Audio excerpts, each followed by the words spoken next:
I just keep picking off my tree of lemons. Don't mind me, it's difficult to make decisions when there's nothing but negativity on the leaves. But I'ma keep planting my seeds till I grow a little. Till then, I'm picking off my tree of lemons. Don't mind me. I just need some space to bloom.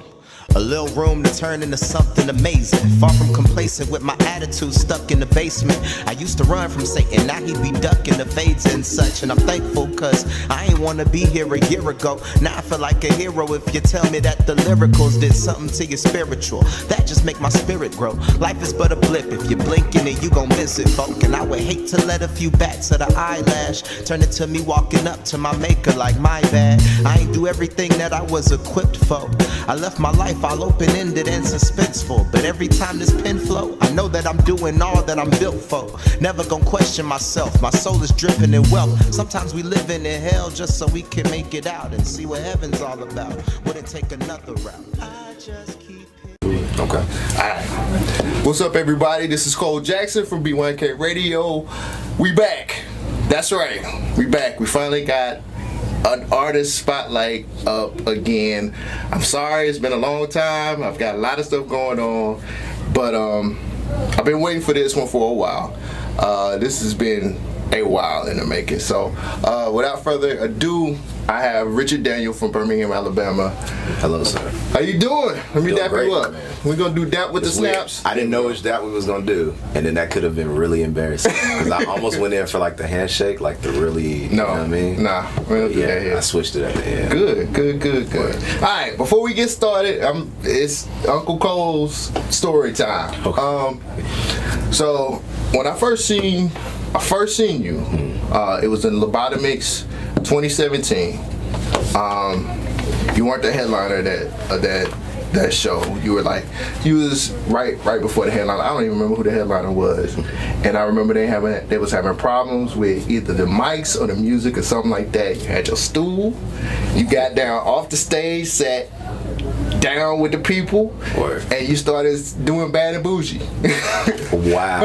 You started doing Bad and Bougie, and at first I was like, and everybody was singing along with you. And you was like, yeah, and I was like, are they singing along with this dude because he cool, or is it because the song had just dropped? Right, yeah. Song just dropped, and they got everything together. All your stuff was good. You started performing, and you had performed right. Now that night, I was having problems with my girl.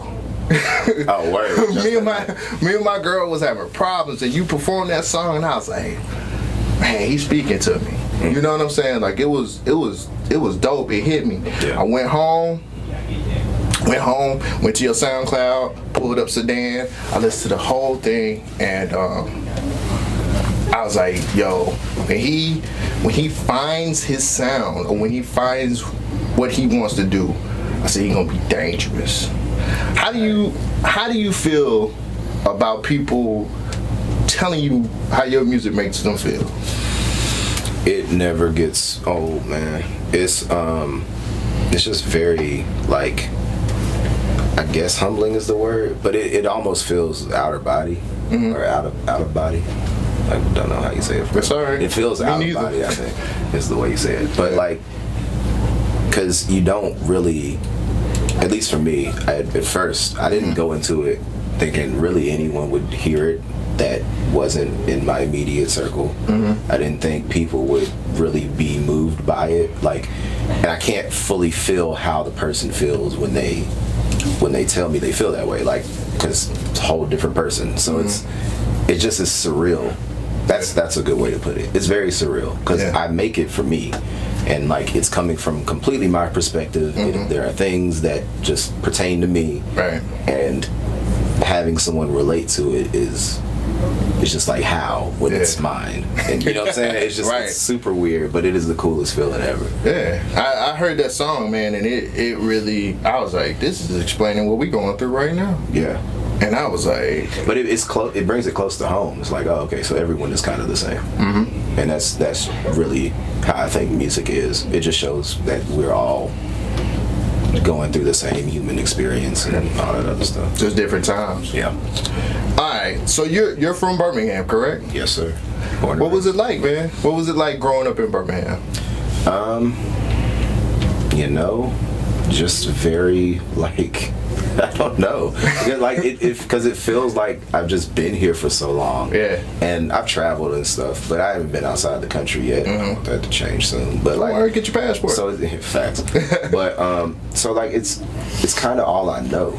Yeah. In a sense, and it's like it just feels like, you know, I go somewhere else and I feel like I'm in, you know, of course, this whole new place, and it just everything feels strange, but it's like, okay, you know, I can figure it out. But as soon as I come back here, it's just like you almost just go into this like confidence, like I feel like I can breathe better and like move better, and I don't know, it's just it's weird. I just have always felt like I'm at home here. Yeah. And I guess the Birmingham experience, it's a city that, you know, super rich with history.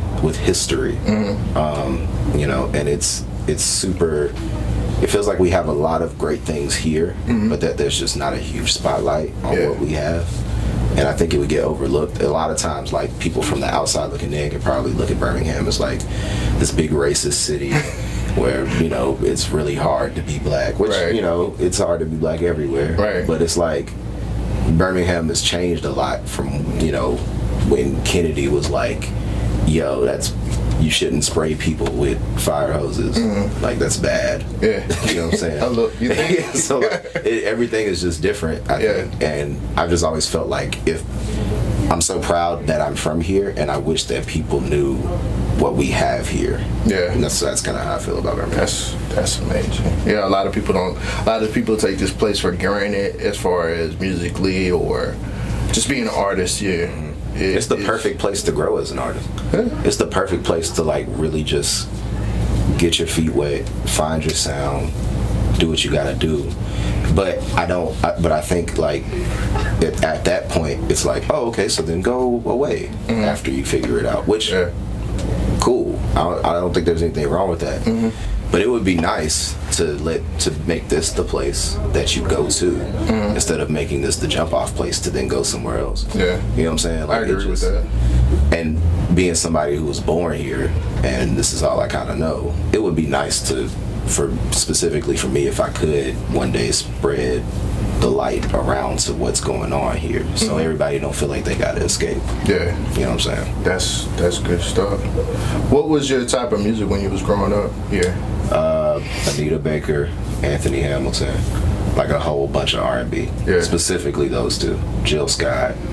My mama was more Jill Scott than Erica. That's just kind of how it is. But I found a lot of that stuff later because I just loved it so much. But yeah, gospel. Whole lot of gospel music. That tends to be the go-to when it comes to the South. Like, I think more artists that I talk to that are from, especially this area, that's they gospel music. Man, like J. they Moss, start in the church. Walker, Marvin Sapp, Kurt. Yeah. You know, my mama, Shirley Caesar. Like, my mama was gospel. So was it more? So was your music discovery more of what your folks was or what your mom was listening to? More than what my mom was listening to. Like, I soaked that stuff in. Like, even when I remember a very vivid time when mom was playing me like Jill Scott's, I think, third album, the Words and Sounds Volume 3. I think it's what it was. I think so. It had like Hate on Me on it, and like Don't whatever. Test me. It had whatever on it. Don't test me. Okay, all right. I have to see it and be like, that's our third one. Word. But it was like, I just remember her playing that, and I just was like, what is this? Like, it was the first thing I ever heard, I think, aside from Anita Baker, who has the most beautiful tone of voice that I've ever heard. But like, it was one of the first things I heard where I was like, bro, what is this? Who made it? How can I get it? And like, it would just like, the wheel started turning. Like, bro, this is the coolest thing I've ever heard in my life. Yeah. I didn't even really get into rap until I found it on my own in like middle school, like maybe 8th grade. Yeah. Like, that was really when I got into rap. Yeah, it was later in my life. So, rap when you started getting into like hip hop or rap or whatever, what was the type when you was? Oh God, I listened to so much Lupe when I was like really getting into it. Yeah. Like I remember this one like day I got home from school and I just went down this rabbit hole. I wasn't even really supposed to be on the computer, for the fact, because like my mama was like, nah. But I was like, nah, I'm doing it anyway because you're not at home. Right. But like I would just listen to Lupe freestyles, and it was like mind-boggling to me. Like he just put this word with this word and that make that rhyme, and then this rhyme with that, but it rhymed with the word that was like, like 10 bars ago, and then it's all a metaphor, and I'm like, bro, what? Like, nah, it was just crazy to me how he was making that, like, just putting words together so well. Right. And like, I think the first CD I ever bought with my money was The Roots. What was that record? How I Got Over. Ooh, that was a good one. That was the first CD I ever bought with my money. Yeah. And like Black Thought, I feel like I wish I rapped like him a lot more. But I think his tone of voice is something that I kind of try to mimic because he's really good with how he uses it. Him and Kendrick. Yeah. And like, Lord, the Kendrick phase of my life was like a whole different thing where it was like, I was actually starting to make music and I was thinking about, it'd be cool if I actually tried to emulate that. Yeah. And then, just kind of the rest took off from there. Wow. So you kind of took over my next question was like, what was your inspiration musically? Oh, Kendrick. It had to be Kendrick. All the TDE, for real. As far as for my own music and making it. Yeah. Yeah, for sure. Even though I got a lot of R&B influence in me. Yeah. But like, when I was listening to the first Kendrick song I ever heard was this freestyle he did over 6 foot, 7 foot with Schoolboy Q. Yeah. And of course I didn't know who either of them were, but it was just like, it blew me away. It was like, who are they? How can I find them? And this was back when I had like an Android and I was just downloading music to my phone library, like, off some app that just, you just search it and you find it. Like, God, it was a lot more simple. But like, yeah, and I just went and just was like, Kendrick Lamar, just like, let me just search his name, because I don't know how I found this. I think I might have just been looking for 6 foot 7 by Lil Wayne. And then I just like found that on accident. And then after that though, I was like, okay, so let me see who he is. Let me see whoever this Schoolboy Q guy is. Right, Black Hippies, man. Yeah. And then found all their videos, found all their albums. Like, Control System, I think, was out. And I was like, bruh, they are ridiculous. Like, they fire. Cause like I ain't even really get into Cole and know who Cole was or none of that. Like I knew he made one song on the radio that I kind of was like, alright, that's a song. But I ain't know nothing about Cole. Like I had to go back and find all that stuff. You people treat J. Cole so bad. Nobody respects him. No. I think people think I hate Cole. Like people who know me personally, I think they think I hate Cole, but I don't. I think Cole is amazing. I think Cole is like. He could be, if he's not already, lyrically the best rapper of whatever. Everybody beats him up. Everybody beats him up when he drops something. I think people beat him up because the music don't always reflect that Cole the best rapper. He don't. He got Nas syndrome. He can't pick beats sometimes. He can't. Well, he's like, he does everything himself, and that's not always great. Crit does. Right. I stay the same in that sentiment. I think like Crit a little bit different. I think sometimes Crit do it better than he do it. But like Cole don't pick great beats, and like I think that's just his biggest problem. Yeah. But I think Cole is super smart. Mm-hmm. Cole is like the smartest rapper in the game at the moment. Period. Of course. But like. Because he's surrounding himself with a bunch of young guys who have smaller followings than him, but have a different wave than him entirely. Yeah. So he's picking up different flows. He's picking up, be more melodic here. Like, so everything doesn't have to be this formula. Like, so you know what I'm saying? He's surrounding himself with people who are doing something different from him. And that's really what he's done with Dreamville altogether. Cole and JID don't even sound like they should fit on the same label a lot of times. But they do. I'm such a JID fan. Right. So it's like, he I admire Cole, the businessman, the artist mentally. Like that dude is super talented and super smart. And I think going forward, seeing Cole albums, he'll have a whole different sound and mindset. Yeah. I like KOD, so. Oh yeah. That's only if you don't really, you know what I mean? With the what he got right now. But all this goes away if he's like, yo, here's the check. Yeah. Then it's like, yo, that's my favorite album. Yeah, it's my favorite album. When was the first time you realized that music was your thing? Like, when did you realize, like, yo, I could get in a booth and actually sing or spit a 16? I think it's funny. Like I don't really remember. The way I remember stuff is weird because I only really remember specific moments that happened. I don't remember like set time frames of things. Just moments. Right. And I remember this is when I was only recording with Frazier, who's been in it since literal day one because he helped me record. And another friend of ours named Alex. And we were all rapping together, just, doing freestyles and stuff. And I wasn't really taking it serious. I'm gonna be a doctor or something. Right. Go to college and stuff. And then like, I recorded a freestyle over The Ride by Drake. Yeah. And it was like just good. It was good in a different way. Yeah. And I kind of knew it was, but I didn't really say nothing. It was funny. It was like I wrote it, because we were just camped in. Yeah. So I was like spending the night over there, and and everybody else was asleep, but I was writing or whatever. And so in the morning I recorded it because I'm like, yo, I got something I want to lay down. Yeah. So I recorded it, and then like Frazier was like, that's like kind of different good. Like he was like, nah, that's like really good. Yeah. And then I let my brother hear some of what we were doing too, because I was real anxious about his opinion because I value it a lot. Yeah. And he knows music like I do, so when he heard it and he was like, who is this? I didn't tell him. It's like, it's me, bro. Like, hey, bro, that's me. It's me. And when he dumbed out, then I was like, oh, okay, so I actually probably, because my family's not gonna lie to me. Right. So if it was trash, he'd be like, yo, no, this ain't it. Keep that to yourself. Yeah, this ain't it, bro. But he dumbed out, so I dumbed out. Tell me, I know you was talking about your brother for a second, but I want to kind of get into the connection you have with your mom, because I've seen her in like shows before, and she be rooting you on. Yeah. So the connection with her and your music, like where does that come from? What's so funny is Mom never really was even vibing with the music thing at first.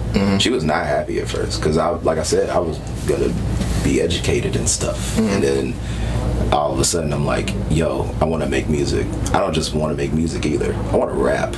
And there's this big stigma around wanting to rap, right? Especially if you think you're gonna make a career out of it. So, right.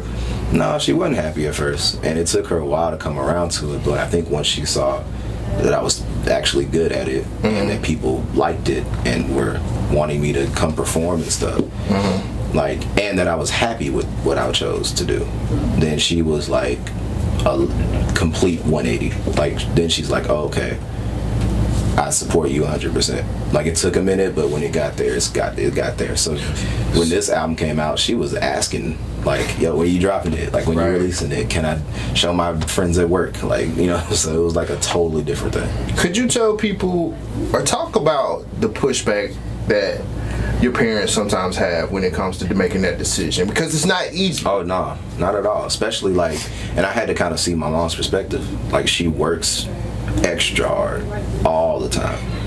And can I curse? Yeah, you can say whatever you want to. I didn't know. Yeah. She works extra hard and has always worked that hard for my brother to have, for me to have. Like we never wanted, and it's not like we had a lot of money, don't get me wrong, but like I never felt as a kid that we were struggling in any capacity. It was only like one time that I remember my whole childhood where I was like, nah, we got money to go do that. And she was like, no, we don't. And I was just kind of like, oh, so we ain't really just got unlimited funds. Yeah. But it's tough when you work real hard to put your child in a position to do something that you weren't in a position to do, and then they choose to do something else.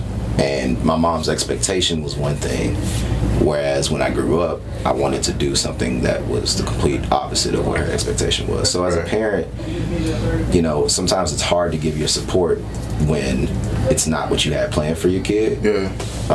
But I think as the kid, you just gotta kind of know, like, yo, if they see you happy with it, if they see that you doing something with it, and you're not just like out here just bullshitting, if you really putting effort in, they'll support it, because they just want you to be happy and you know, do what you feel like you should do. I think a lot of times with music, a lot of times we talk about making it and doing all these things, but we never talk about having that conversation with our parents, or, you know, people who are significant in our lives that think you're gonna do one thing and then you make this left, and it's, you want to do, you know, you get that, you want to do what?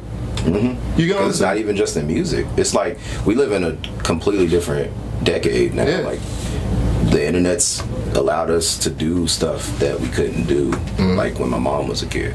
So our dreams and goals and stuff are completely different. Like, my little nephew want to be a YouTuber. Like, that's not even a thing when I'm a kid. Right. So it's just, you know, it's different now, and it takes a minute to adjust. When you get older, you realize like that thing that used to not be tangible, you just want to just jump right into it. Yeah. Like, you got to just have your mind open to the fact that like different careers exist now, different ways of making money exist now that just weren't a thing in the past. Right.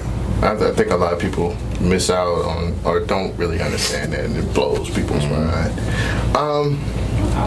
So where do you land as far as singer or rapper? Because you got songs like Black Vulcan, but you got songs like Honeydew. You get what I'm saying? Like, you have, I read, let's see, there's an article, a 2015 article from like OK Though. They called you a hybrid. Like, do you fall under that category? I think so. I would like to. Like, you know what I mean?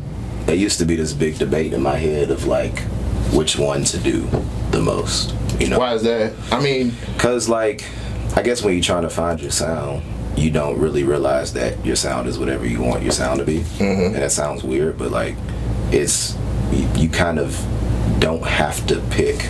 But I thought that I did for a long time. Like, it has to be this majority way so that people know that this is what I do. Like, I'm just overthinking it.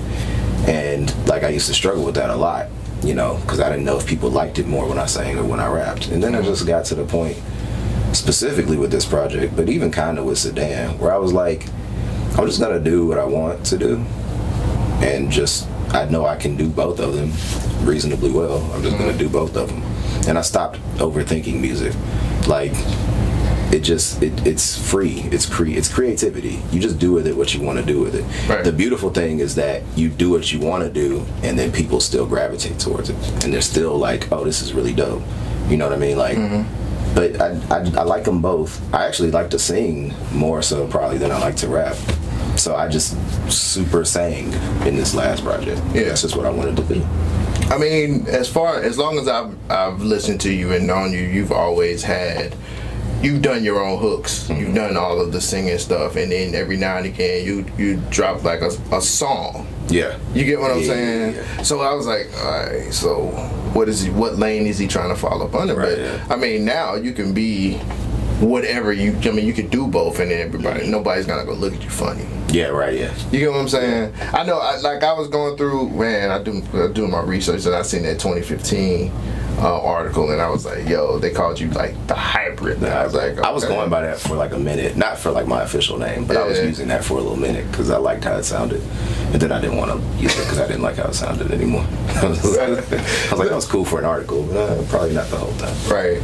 So tell me about, I don't even know if I butcher it. I'm sorry. Okay, that's fine. Tempora Orbis. Oh yeah, and save the world. Save the world. Tell me about that. That's wild. So like in late 2014, 2015, like I had this group called Tempora Orbis, which I think we had the translation wrong, but we thought it translated to the world. At least that's what I was told. Yeah. So I was like, all right, that's cool. So that's what we were going by for a while. We were doing a couple shows here. This is when the high note was still like a thing. And I have no idea what it is. Oh, wow. So there's this place. I grew up in California, man. Yeah, I know. That's wild though. It's just because it's like, it's so weird that it was a thing. Like, right. It's not now. But it was near where Syndicate Lounge was. Really? That's also weird. But yeah, it was near there, near where that Pizza Hut used to be. And all that stuff. But yeah, like, we used to perform there times. Like, I did a whole release party for To Save the World, which is the album I dropped in 2015. Couldn't find it either. I was looking. Oh, it's mad gone now. I was looking hard. Oh, it is evaporated.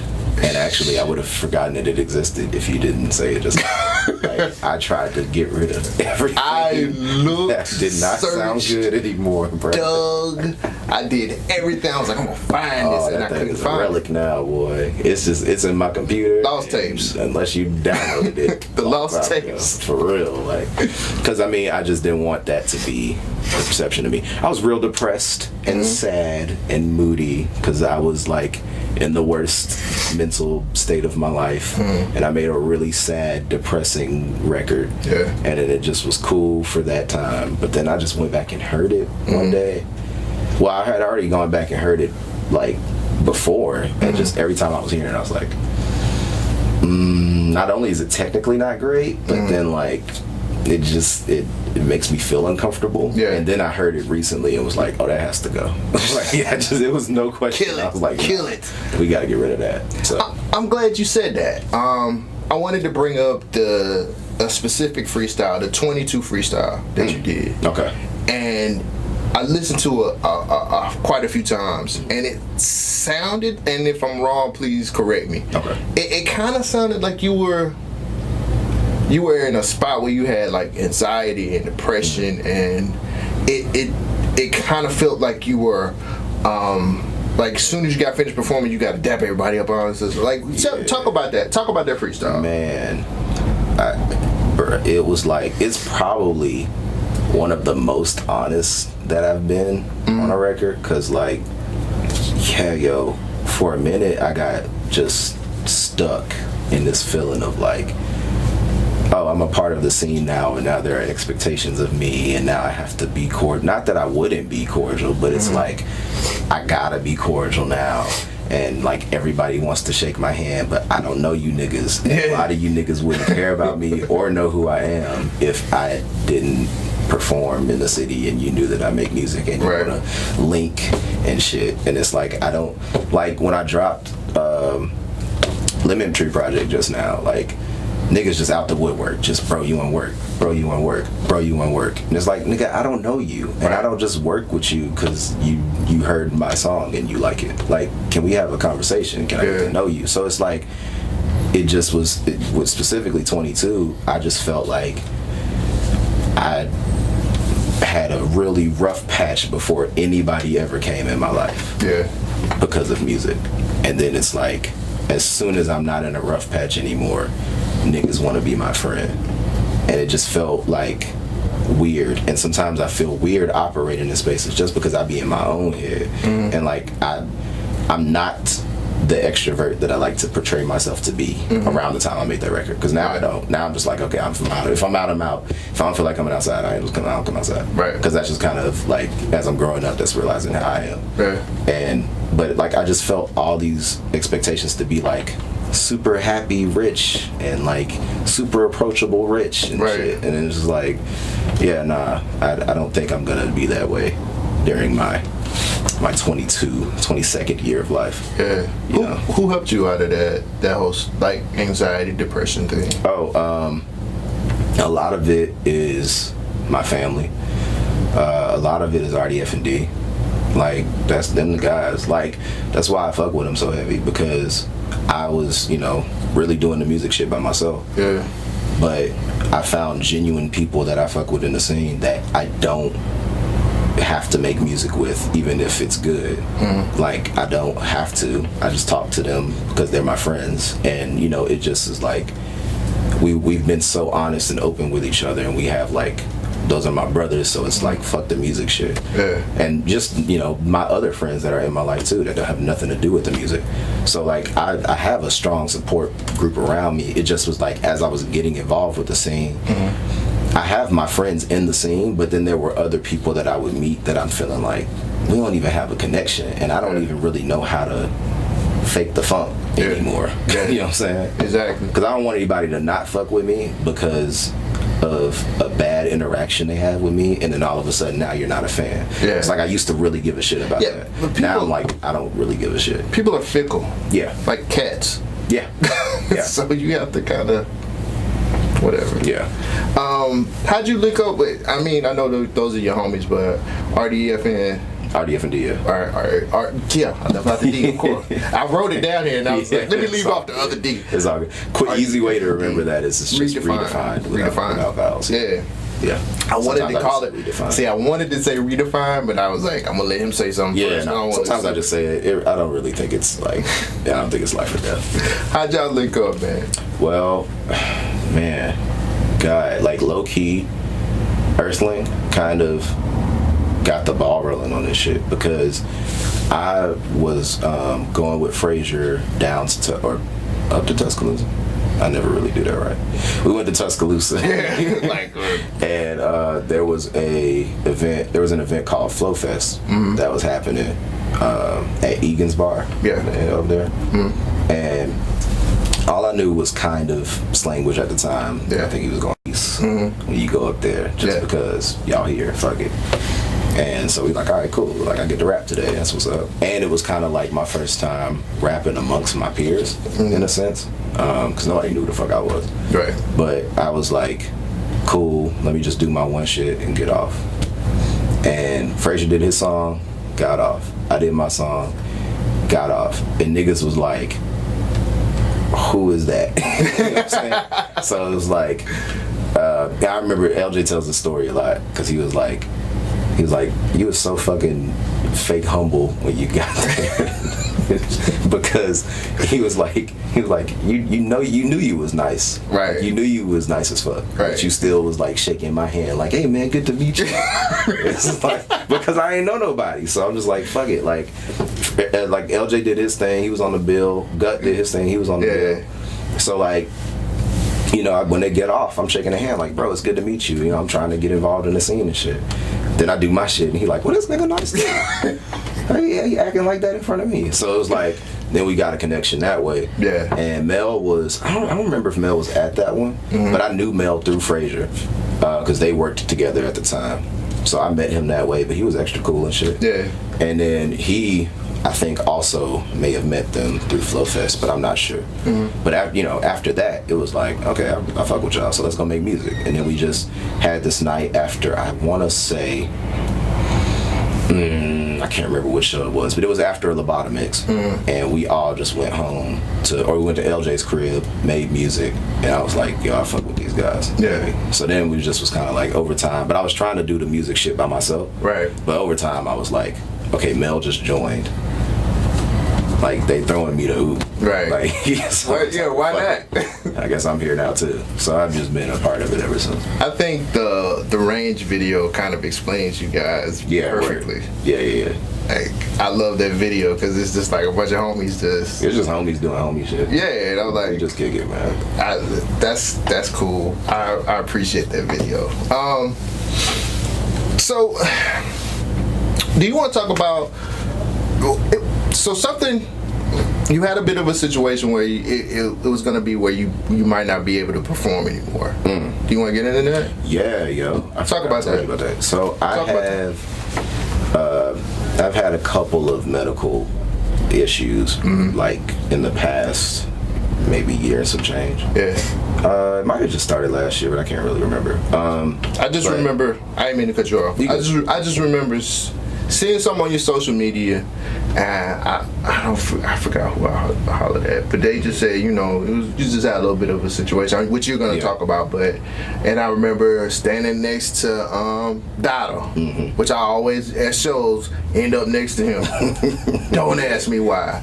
And you had walked in, and we seen you, and I was just like, are you okay? Like, I'm glad you good. Like, you straight. And Dotto was the same. And like, So I'm sorry. I tell stories, but a part of me kind of regrets. It's funny, Cole. Like, a part of me kind of regrets even sharing that online because I don't want it's just weird. You never really know, specifically as an artist, like how much to share online, how much to kind of just keep private. So like, I kind of wish I didn't even bring that shit up, just because I want my content to be music based, and like I just want to keep those ducks in a row. But I guess fuck it, since I said it.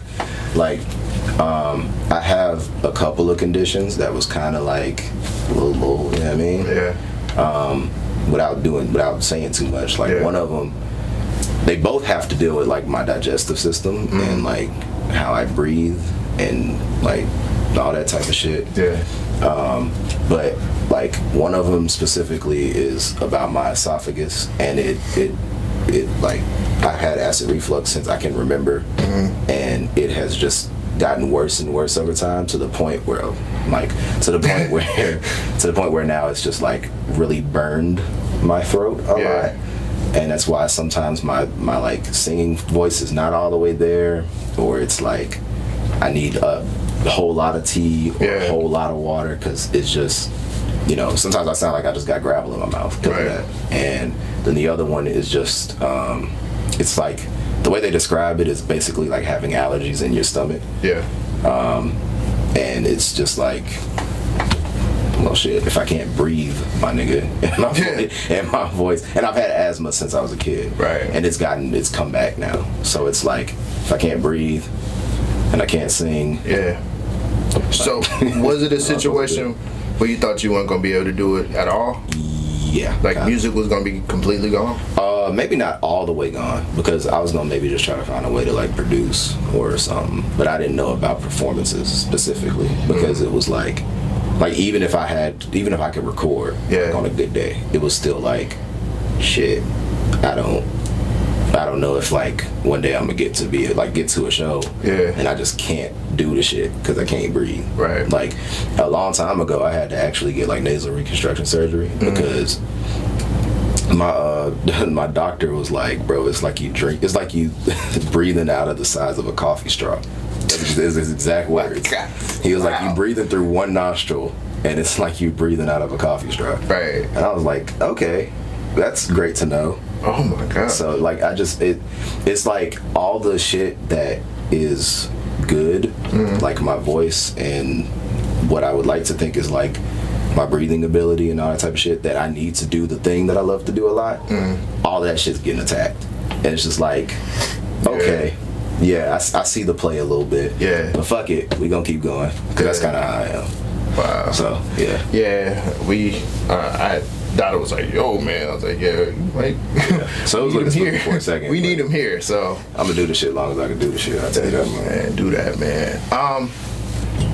Tell people what a Richard Daniels show performance is like, a live performance, because I done seen you. I hope it's fun. You forget your stool sometimes. Facts, yeah. I just need like my own Need stool. your stool, brother. I think. I told you I'd be your stool man.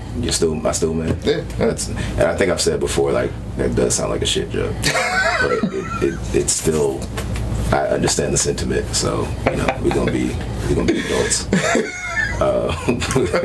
But I think I do actually need my own stool. Yeah, you forget it sometimes. Yeah.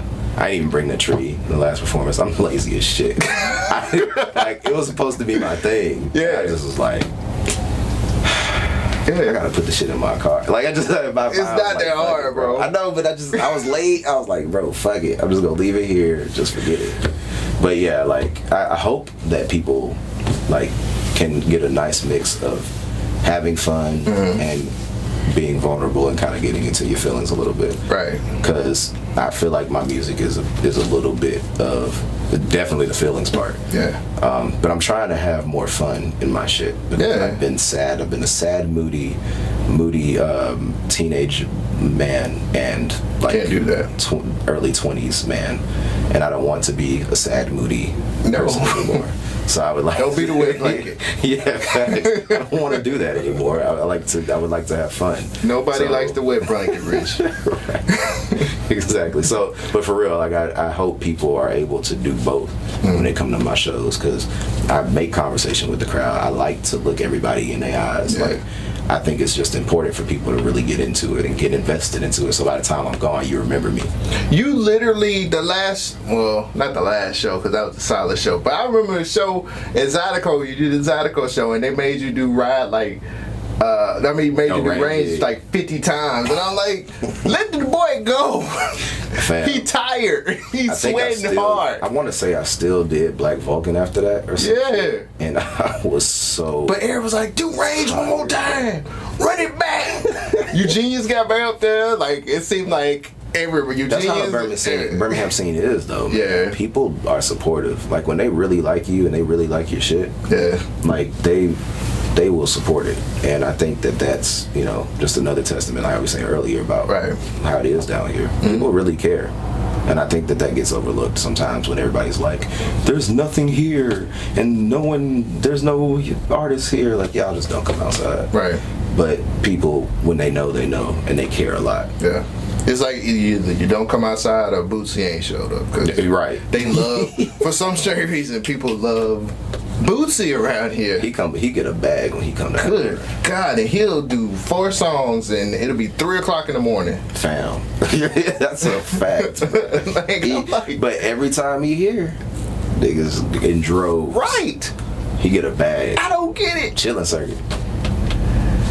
That's what it is. Stop giving Bootsy your money all the time. Facts. Come give it to these artists in your city. Yes. Alright. So I'm gonna name some of your projects. I'm gonna name the projects that I know, and you tell me the first thing come to mind. Okay. To save the world. Sad. So very sad. Thought out.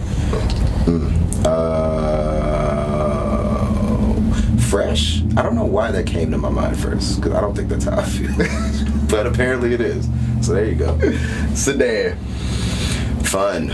God, it was fun. The recording sessions were fun. Mm-hmm. The music is fun. It just is fun. I'm gonna try to do that again. Have fun. The Lemon Tree Project. Ooh.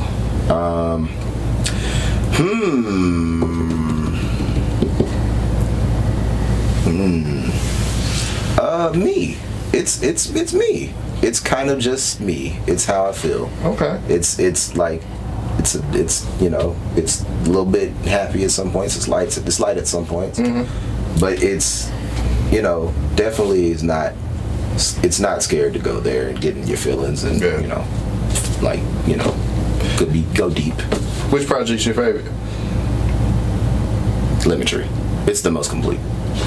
It is the most complete. Most artists be like, I can't pick one, man. No. I don't know. Mad easy, because the first 2, I'm like, I didn't even really know what I was doing. Sedan, I didn't even really know what I was doing. Sedan's really good though. Well, I love Sedan. I try to go back and listen to it sometimes, but it's hard for me to go back and hear my old music. Hell, it's hard for me to go back and hear the music I just dropped. You're an artist. You're overly critical. Oh, that's a fact. I can't ever hear it just to hear it sometimes. Why'd you name this the Lemon Tree Project? Well, it's really just a testament to the first song. I just felt like the first song captured, the song called Lemon Tree, for those who don't know. It captures what I was feeling at the time exactly, which is, I'm broke. I don't want to be broke, but I'm doing this because I love doing it. But it's hard to just do it when you love doing it and you have to not be broke. But at the same time, you know, just like making the best out of situations that you don't necessarily, you know, that are bad. Just making the best out of situations that may be negative in your life. I think a lot of your music is real personal though, man. Like everything that I listen to from you is coming from a certain situation or a certain place. Though? Sometimes I don't know, and this is just a revelation on my end just now. I had never thought about this before, but like sometimes I don't know if that's good or if that's bad, because to a certain extent you do want your music to be a portrayal of you. Yeah. And it's more special when it is, because when people relate to it, then it's like, kind of like what I said earlier. So it's like, when you relate to my music, you relate to me. So that means we're on a different level. Right. But I don't want all of my music to be so just me that you can't relate to it. So it's like a weird. But who hasn't had problems with their girl? Who hasn't been broke? Who haven't been in a situation where they gotta feel like they gotta survive? Yeah, you know what I'm saying? Like, it's an overarching thing with a lot of people. I don't know if you, how can I put it? You reach a lot of people through what your personal things are. Yeah. You get what I'm saying? Yeah. Like it hit that night when I heard you with Right, and I was like, I'm going through this. This is what's happening, and it's just relatable. You know what I'm saying? Like, I don't think it's a bad thing to be relatable. I think, and I was on IG with Hakeem, and we was talking about Big Sean's new project coming out, and I was like, this is probably gonna be his most personal. I said, this is a hot take for me. I said, this is probably gonna be album of the year, because usually your most personal projects are your best ones. Yeah, that's true. That's just how it goes, because you're finally outside of being the mainstream guy. You're outside of like fitting in. Like, you just like, I'm finna just get this paper, I'm about to just spit out some lyrics over some really good beats, and I'm gonna just vomit up everything that I'm feeling right now. Yeah, that's true. And I think Big Sean kind of had a revelation, and he got his mental health together, and I feel like the Overdose record, if you've heard it, I don't know if you heard it or not, actually. It's amazing. You know what I'm saying? Like, it's really good, so I'm like, he gonna kill it. I don't think it's bad to be an artist that it comes from your situations or what's going on. I don't think that's bad. People relate to stuff like that. I feel like they do. I might be wrong. No, but I think you're right. I just think that is the struggle of being an artist, is at least for me, it's the constant like second guessing, because just because it worked the first time don't mean it's gonna work the next time. Right. So like I try to approach things like with a different ear every time. Like, I don't want every project to sound the same. Yeah. So when I drop, I want it to be intentional, and I want it to provide something new. Because like, one thing, no matter how you feel about Kanye, like his discography is the most random thing ever, because, and you can see clear evolution in it. It's like, you get this Kanye over here, and this Kanye over here, and this Kanye over here, and each project is its own individual thought. Same thing with Kendrick. Right. Each thing is its own individual thing. Him less than Ye, but still, like, I want my projects to mean something when they drop, and not just be like, this is the part 2 of this thing that I just did. You know what I mean? So what's your writing process like then? My writing process? Oh, it's all over the place. Most artists, that seems to be the same thing. Like, it's kind of consistent, at least at the start. But like, as far as, do I write a chorus first or a verse first? Nah. Like, I literally just do whatever comes to my mind. So like, if I know it's consistent every time, is I have to hear a beat first. I don't just write with no music, because I think that whatever I do write has to coexist with the music. So why not just start writing once I hear the music? Like, that's just how my mind works. Like, because I want to just be the complement to the music. Like, low key, if I can't hear a beat with but completely by itself, then I don't usually write anything to it. You know, so I kind of just pick a beat first, and then I search for a melody. It's like, okay, once I find a melody, I'm like, does it sound like more like a chorus or more like a verse? Or I'll just throw ideas out and just, like, you know, let my head do it every once to come up with it. And then I'll just go from there. So the project has 10 songs. What's your favorite? It was changing every day at one point, but I think I'm low-key having to remember what the track was.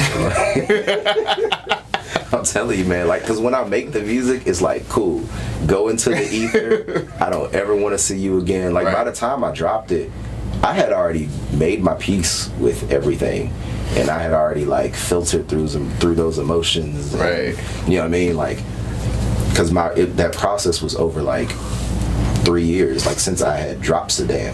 So I was so ready to release all that stuff that I was just like, all right, go. be everyone else's now. You know what I'm saying? Like that's how I feel like art is. You free. Yeah. You do whatever you think of in here, and then you just make, you know, whatever it tells you to make, and then it belongs to the people. It's not yours anymore. So like it's whoever wants to pick it up now. That's who it belongs to. Because it's gonna mean something different to you than what it even meant to me. If I had to pick a favorite song, my mind is telling me Possum, because oh wow, I think it is just so, it comes together so well. Yeah. Like it's gonna be, I knew it from the start. I was like, it's gonna be the one that slept on because it's slow. Yeah. And because it just kind of chugs along. Yeah. But it is the best song, in my opinion, the best put together song by far, I think, Yeah. on the whole thing. Yeah. Because it just was like, I wrote the verses to a Mac Miller beat before he passed, like well before he passed. And then once he passed, I was like, I gotta do something with that now. Yeah. Because specifically of just how his death happened, how randomly it was. And that whole song is about death. Yeah. And like I said, I wrote that well before he passed, Right. on his beat. And Right. so then it just was like, okay, cool, I need to use this now. So it's just like I have that connection to the song for Yeah. one, because Mac was super influential to Yeah. me. And then it's like I got my homeboys to even fit on the song when I didn't think it was really gonna happen. Their verses smoked them, like the way it goes up kind of and then just comes back down. It's like Yeah. the perfect narrative to me. I love that song. So I'd probably say that. What's your least favorite? Lemon Tree, title track. First one. I know that sounds crazy because I said the entire album is based on that song, but I just don't think that I knew all of what I was doing at the time that I made that song. Yeah. And to me, it just kind of sounds dated, but like the theme still fits. Right. But it's just like I don't really start there. Right. Necessarily, you know. But yeah. I like Survival of the Fittest. That's my Word. favorite song. I almost said that, but That's my favorite song because of what it's talking about, because of the features and the beat, especially. I love that beat. I love that beat, man. Word.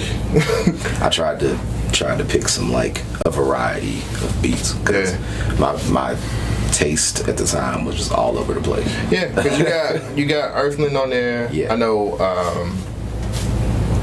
God, I had everybody on there. Earthling's on there. You got one from Sway's. Yeah, Earth on there a lot. Yeah, Earth did. He did like 80% of the. Yeah, he the did a album. whole lot. So it's good stuff on Those there. are my two favorite producers in the whole city though. So that to me was like, Everybody loves Sway. oh my god, Sway's is amazing. yeah. I wasn't even lucky supposed to get that beat. I got mad lucky. Why is it always a story that comes behind these Sways? Cause bro, it's just like, cause he don't even really like Sway's be chilling. Yeah. Sway's be chilling. Like, I owe him an interview too. bruh. I owe him an Like he just played it for me just out the blue, Yeah. and I was like, "On God, I'll make a song too." I'll make a song to her. Like the album almost done at this point. Right. I was like, bro, I will make it work. Please give me this beat, bro. And then it turned out to be one of my favorite songs on the project too, though. Yeah. Because my homie Day, which she now goes by Dialito, at least on the album. Something that I can't pronounce, okay? I don't even know if I said it correctly. But yeah, she smoked it. Yeah. Got me all the way out the paint. Yeah. It's okay. But no, she's like extremely talented too. And she's from here. Not in Birmingham, but she's from Alabama. So it was like, that just came together really well. So shout out to Sways. Shout out to Earth too. Yeah, Earth is dope. He put some good stuff together.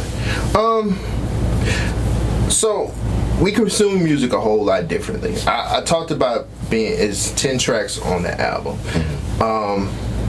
Typical projects now, I remember when we used to get like 15, 18 songs, and now we get like 7 to 10 song projects.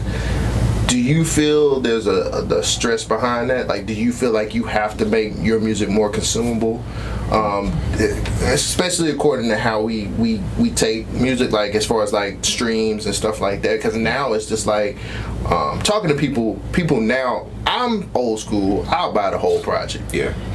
Now it's just like with Apple Music and Spotify, you just pick your songs and do what you want to do. I know the way I usually consume music is somewhere in between, because I don't like to just be like my girl, she low-key drive me crazy with this shit, because she'll like listen to a project and then pick out the songs she likes, and I think she does it the way most people do it now. Right. But like she'll listen to a project and then she'll pick out the songs that she likes, that she knows she'll go back to, and then she'll just save them to her library, and then she'll never hear the rest of the album again, and that drives me nuts, bruh.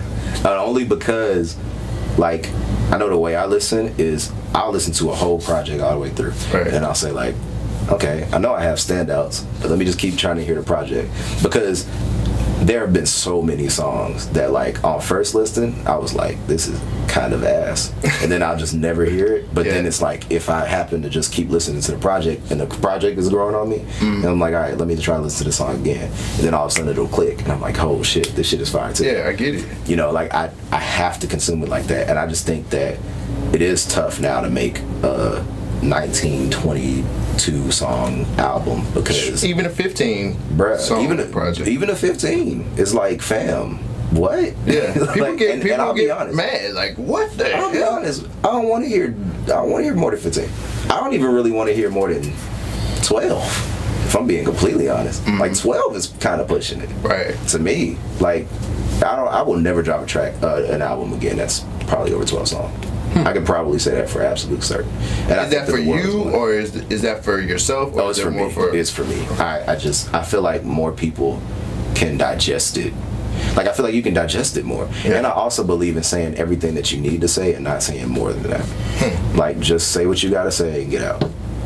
You know what I mean? Because like, how many times can you just because it just dropped? But that's why that Chance album ain't really sitting with me. I don't like Chance the Rapper, and I have to listen to it because of what I do. Yeah.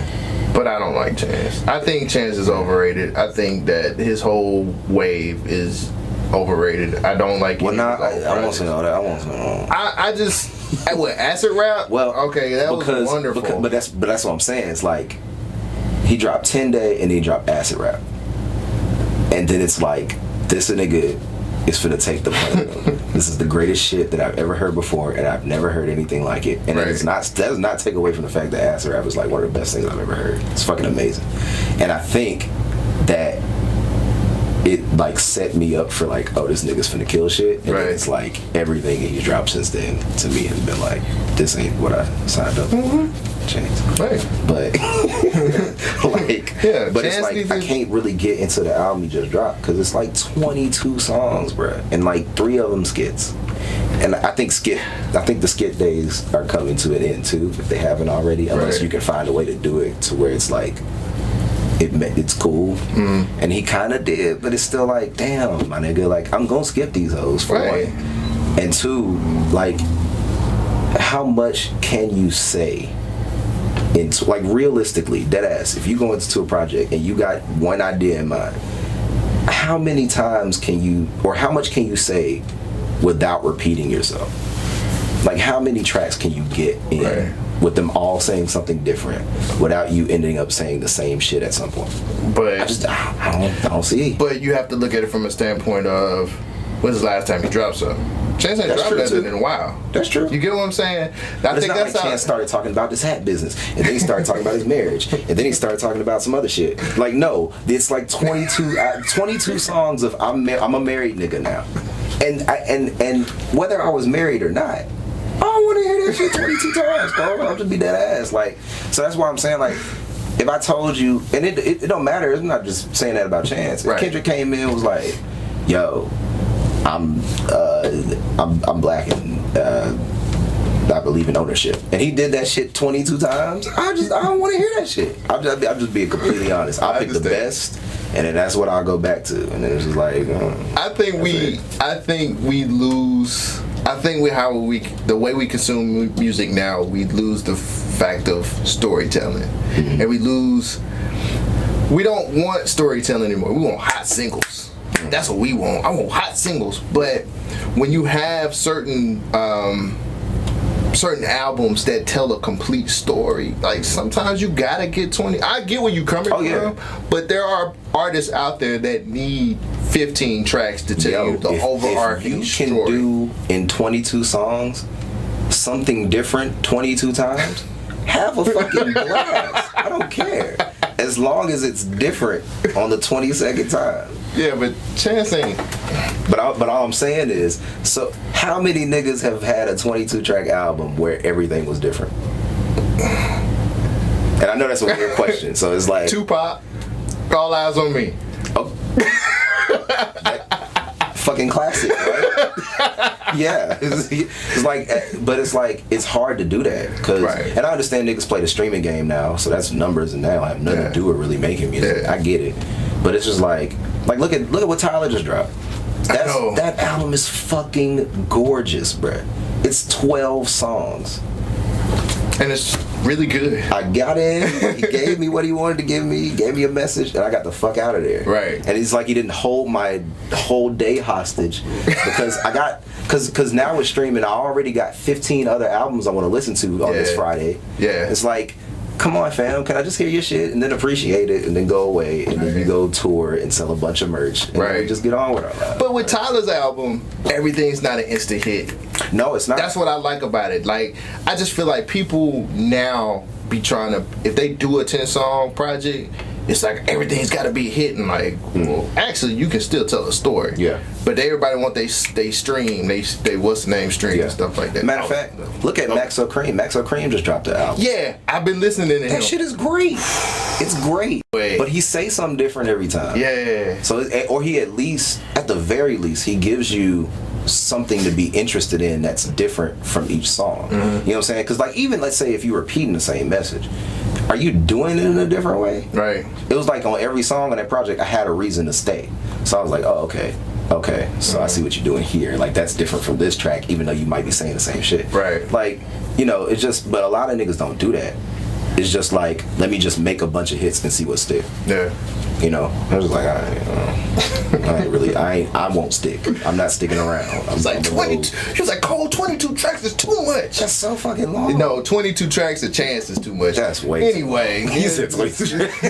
That's too much. Not of acid rap Chance. He could have gave me 30. When last time you heard acid rap Chance? Shit, when it just came back out. Exactly. I heard it again. Like after that. Bruh, it's in rotation right now. Man, that album is amazing. Chance is a plant. He's an industry plant. Okay? He's got you guys messed up. Don't get me started. I don't care nothing about industry nothing, bro. If your music is good, they say that Billie Eilish girl's an industry plant too. But if her music is I heard good, that too, but I ain't really heard a lot of it, but I heard something she's done and I liked it. I was like, okay. I don't care if they planted you here. They say Russ is an industry plant. That nigga got paper trails saying he ain't. Alright, whatever. I don't really know. People just haters. Yeah. That is. Man, tell me what it's like to be an artist here in Birmingham. Tell people what your experience is. It's loving. People like you a lot. I think that it's a lot of support. I think that there's a lot of room for growth. People don't expect anything of you. They just, appreciate the music when you drop it. And I just think that that's a nice environment to be in, at least to start in. Yeah. Like, I don't know if I would have been able to get my bearings on what I wanted to do musically if I wasn't here. I feel like it's also very supportive, not just fans, I mean other artists too. Like we genuinely are fans of each other a lot of times, And what's funny is I didn't even know the scene existed until I got in it. I would have loved to just have been a fan at first too. I never even really knew it existed.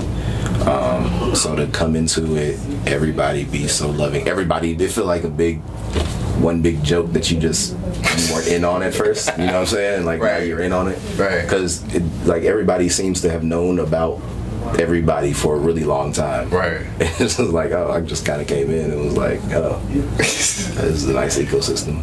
Like, Yeah, it can be shitty sometimes. I can tell you that. yeah, that's true. So I think any scene can kind of be shitty. Yeah. Well, you mean shitty as far as Just people working with each other. Certain people won't work with each other, and certain people, it's like, well, it's kind of changing. I know when I first started doing this, it was real click based. Like people were really just clicked up, and like I ain't finna work with him. And then you gradually see people growing. Yeah. You gradually see people congratulating others on their wins. You get what I'm saying? Which is amazing. I think that's dope as hell. Yeah. So it's well, with it being so small, it's like, because it's not a really, really big scene by any means. Right. But like, with it, there's a goodness that comes with it being small too. But with it being so small and everybody knowing each other, it's like being in a small town. It's like, you can't really, always run into somebody who's gonna be happy for you. Yeah. You know what I mean? Sometimes you're gonna run into people who want to steal the spotlight or want to be the one or Right. want to, you know what I'm saying? It's just like everybody ain't gonna have that moment right now. Like for example, like Lovemore, I think today got a super big show. Yeah, she's doing super big show. what is it, Freedom Fest? Yeah, Freedom Fest. Freedom like Ruben Studdard on the bill Yeah. and music on the bill and 8 Ball MJG on the bill. Like this is a big show. Like, but I think that everybody who's in the city kind of knows that that's a big deal and is supportive and is like wants to see her win. Like, Yeah. you know what I'm saying? Because it's love. Yeah. So it's like, but I think that she established that early on with like being genuinely excited to see people do music well and being a fan, coming out to support. Like she sowed that seed. So I just think like if you just sow the seed where you just genuinely excited to see people win and you really want people to do well, it'll come back to you. Just put out there what you want to come back to you. Yeah. That's real. Who's here in the city that you want to work with that you haven't got to work with yet? Well, Lovemore. Now that we're there. But I mean that'll probably happen. Probably sooner than I think. As far as anyone else that I haven't worked with, Ozu is a monstrous human being. Like he's my favorite rapper in Birmingham. I don't even think it's like kind of close, but that nigga is incredible, bro. Yeah. Like he's really good. Yeah. And he can sing. The boy got raps. But we'll get there too one day. I'm sure he'll let y'all know that too. Man, But after he crazy with it. after listening to Cure's project, Cure's really good too. man, Cure project just Yeah. I was like, dang. Yeah. He got that like that hunger though. Yeah. And that like desire Yeah. to let y'all know like he kicking the dough down. Yeah. And I like that. I like that a lot. Cure like, whew, man, that was so good. Oh yeah. I heard it all the way through too. I liked it a lot. This is so good. I liked it a Like, lot. dang, boy. Yeah. But at a show, Eugene basically was like, take this mic and show him who you are. Word. And he was like, for me, I was But like, that's how the scene is. Yeah. Like, if people know you're talented, then it's like, oh, come on. Yeah. Like, come in front of the class. Yeah. Show everybody that you're good. Yeah. You know what I'm saying? Like, and I think that's just really dope. I think that might be very niche to just hear. You know what I mean? I don't think every scene does that. I don't think so either. So you don't really have to worry about. If you're really talented, we'll let you know for sure. Of course. For sure. That's what you're supposed to do. Yeah. So if music industry wise, outside of Birmingham, who do you want to work with? Oh, outside of Birmingham, just like period. Yeah, like fantasy mashup. Pharrell. He comes up with sounds for everyone. Like it doesn't matter who he works with, he gonna come up with a sound for it. Yeah. And I just think that is just the coolest shit ever. And it has always been like my dream to work with Pharrell in any capacity. Like whether it just be a beat, whether he do a hook, I should just be in the studio, please. Yeah. Man, damn. I kind of would be. That would fulfill a lot. I think just that. Like other shit, yeah, I want it to happen, but I need the Pharrell thing, cause like that's just really important. Andre, of course, yeah, cause that's like my favorite rapper. But hell, everybody else would just be like a plus. But I really would want to work with Pharrell one day. For real, that would be dope. That would be dope. Yeah. What else I got? Oh, so right now, what do you listen to? What's on your playlist? Other than Chance the Rapper, please. Oh, no. Yeah, that is no longer in okay, in thank the playlist. Thank God. It was in the playlist. Thank God.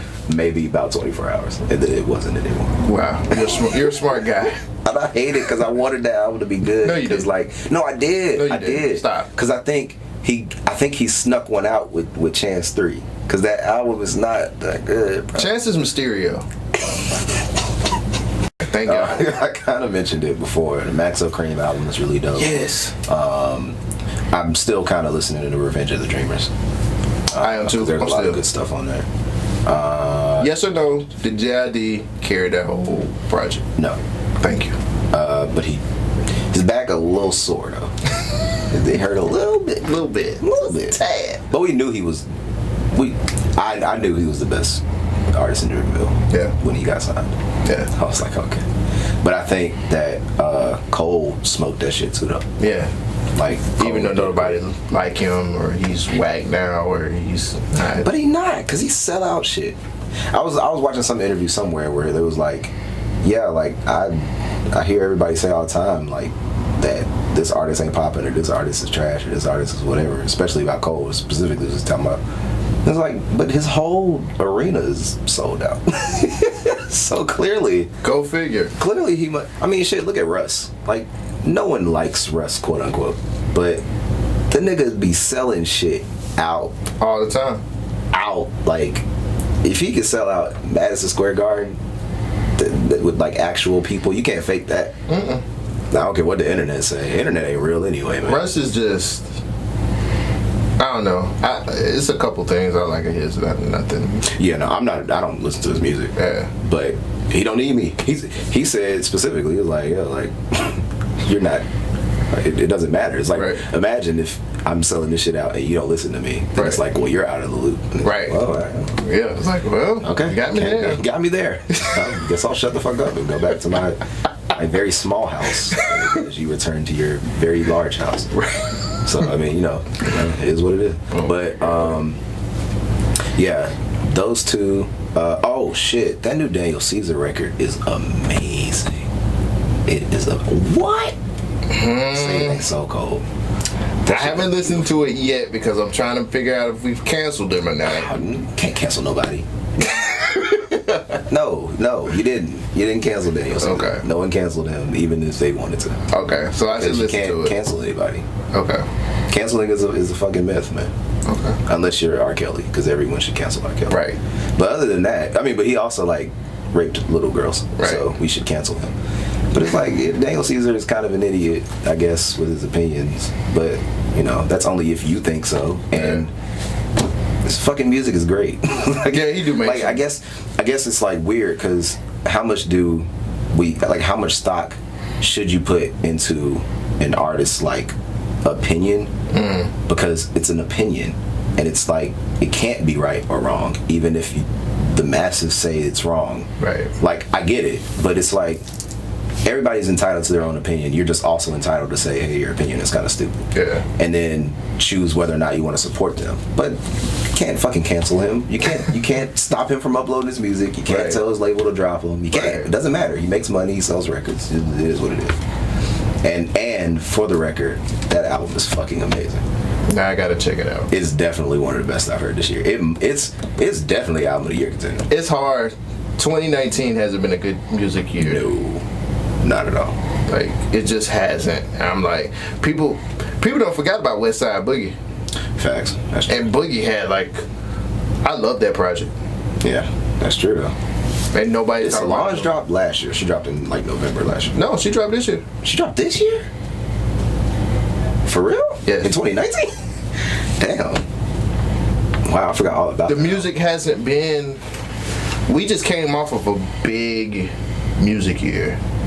Yeah, we did. 2018 was huge. So it's just nobody's putting out quality.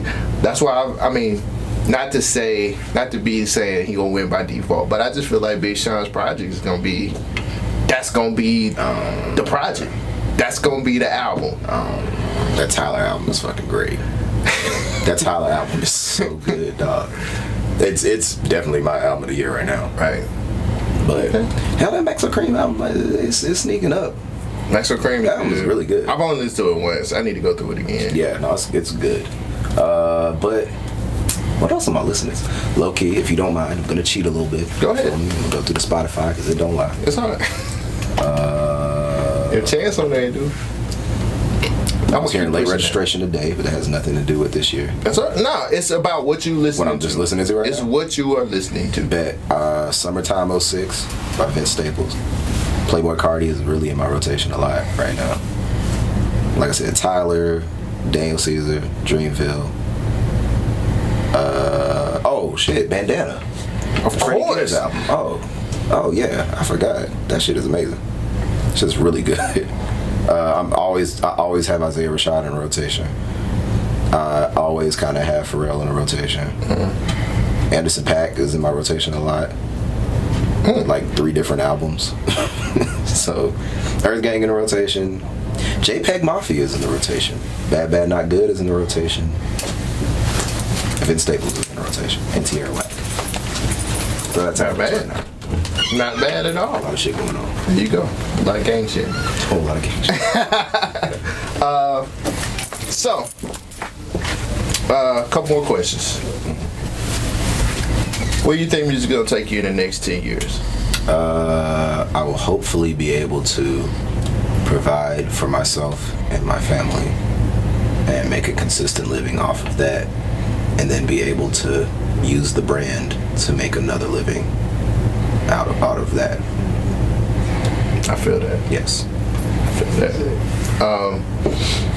How many times have you heard, man, you so talented, you're just so talented, Rich, you're just so talented, the boy talented, you're so talented.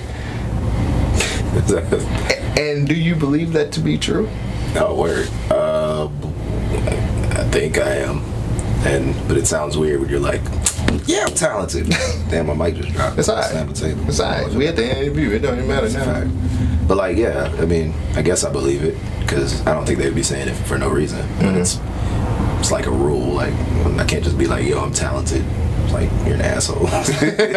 Don't do that. But I mean, I've heard it enough for me to know like this could really be some shit that I can do for real. Is it affirmation for you? I try to affirm myself, to be honest, because you can't get too high, you can't get too low, you can't be too high off the praise where you're like, yo, I need people to tell me I'm great. Other than that, I can't release music. Like, or you can't just be like, no one's telling me I'm great, and I don't want to release music. You got to be in the middle, you know. So you kind of have to just know like you working with something and then work. I got you. All right, tell everybody what else you got coming. Performances, projects, podcasts that you won't invite me to do. I got a whole bunch of shows coming. I'm mad. I'm trying to just keep it consistent, and I know I have about a show a month coming. I think the next one is Zone. Has a birthday party, I think, coming up is the next one. But I'm also doing Homegrown Harvest Festival for Avondale Brewing in September, I believe. And then in October, I have another show, a benefit show for Magic City Acceptance Center. And it has a whole bunch of other people on the bill too, so I'll be busy for this summer. For sure. Good deal. Going into the fall. Projects? I hate hey you. Man, we'll see. You feel me? I might just, you know what I mean, drop a little mixtape or whatever. Just cause mixtape rich. Yeah, so then that way I don't have to find beats and then like clear them and then pay for them and shit, and I can just make music and like have fun again. That'd be cool. So you should always have fun when you make music, bro. You should, right? That's what it's about. It's not always fun. It is not always fun. It's a myth, bruh. It's fun to do the shit, but it is not always fun. Alright, tell everybody your socials. We gotta get out of here. We done did it long enough. All my socials. Instagram is the most important one. Just _ Richard Daniel. I guess I got a Twitter. It's _ Ricardo, which is spelled RICARDEAUX. You can find me on Spotify, Apple Music, and all that other stuff. YouTube, just Richard Daniel, or RDF&D Music on YouTube. And yeah, man, that's pretty much. Oh, SoundCloud is important. SoundCloud.com/Richard Daniel Raps. And your Bandcamp. And Bandcamp is RichardDaniel.bandcamp.com. So just check up on you, boy. Yeah, man. Thank you. We've been waiting to do this for a while. I'm glad that we waited until Lemon Tree Project to do it, because I think this is a whole lot better now than we did if we did it with Sedan. So thank you. Man. I wish you continued success. See, I gave you the record. We're still on page. So no, man. Thank you again for sitting down with me. Yeah. Man. Thank you for having me, dude. No, man. We supposed to been do that. Huh? Oh. Right. So for everybody listening, thank you for listening. Check us next month for another Artist Spotlight. Artist Spotlight was recorded at Vibe Street Studios. Vibe Street Studios is an open-ended, multi-useful creative space in Birmingham, Alabama. Vibe Street is a professional photography studio and intimate event space. Whether you're recording a podcast, doing a pop-up shop, or taking pictures for your next event, Vibe Street has you covered.